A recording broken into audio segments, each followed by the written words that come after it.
Hi, Denise Naylor here. Have you ever been in a situation where you did something or failed to do something and afterwards wondered why? And no, I don't mean that extra drink you enjoyed last night. In the last 20 years or so, neuroscientists have made many discoveries about how the human brain works. And they're now able to tell you which parts of your brain control and affect what you do and why you do it. For example, the front of your brain controls your emotions, and the back of your brain is where information is processed. On the 17th of February 2015, my local newspaper, the Wimbledon Guardian, published a story that caught my attention. Lying under the car by the junction of Gorringe Park Avenue on Saturday, January 31st, Mrs. Salem screamed for help, and a group of people rushed over to assist, went the headline. The paper reports that Mrs. Salem had stepped out of her car without fully engaging the brake, and the car rolled into her and trapped one of her legs. Within 4 minutes, a group of about 10 passers-by managed to lift the car high enough for Mrs. Salem's leg to be freed. Now, would you agree with me that if you were trapped under your car, the pain would block everything else? Her front brain kicked into action and she screamed for help. And what about the people who rushed to help her?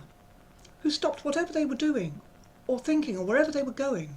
Instinct took over and their reactions too were from their front brain. And thank goodness they were. The front brain saves our lives. If those good Samaritans had stopped to think, they might have concluded, I can't possibly lift a car.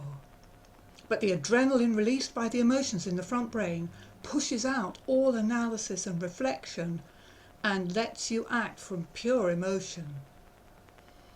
Would you agree with me that this is a heartwarming story? But that wasn't the end.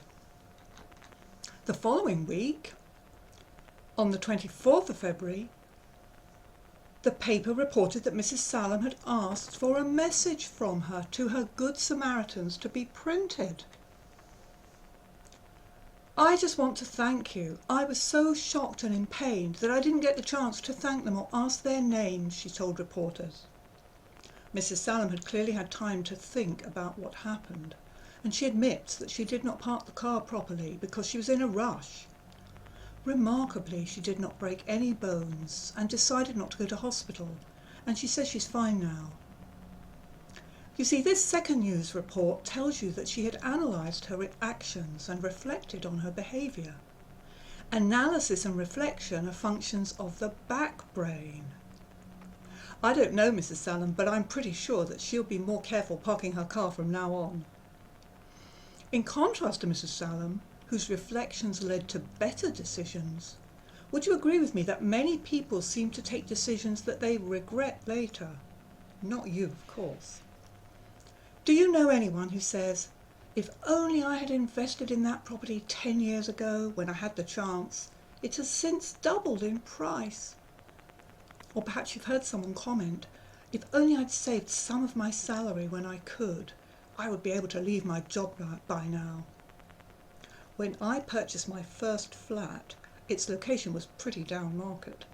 Work colleagues were horrified. You're not buying there.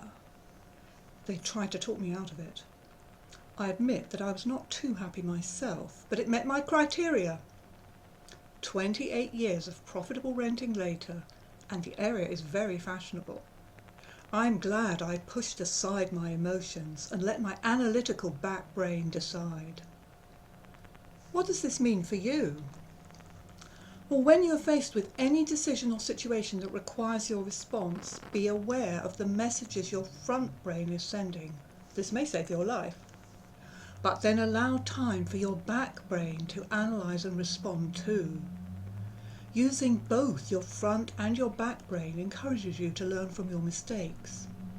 Using both your front brain and your back brain gives you more time to consider your decision. Using both your front brain and your back brain allows you to see your way to profitable solutions. Join the Cash Genie Global Experience and practice valuing your front brain. It keeps you alive. And your back brain. It brings you profitable solutions. Thanks for being on this call. To build your cash pile, don't let your emotions block profitable solutions. And do join me next week.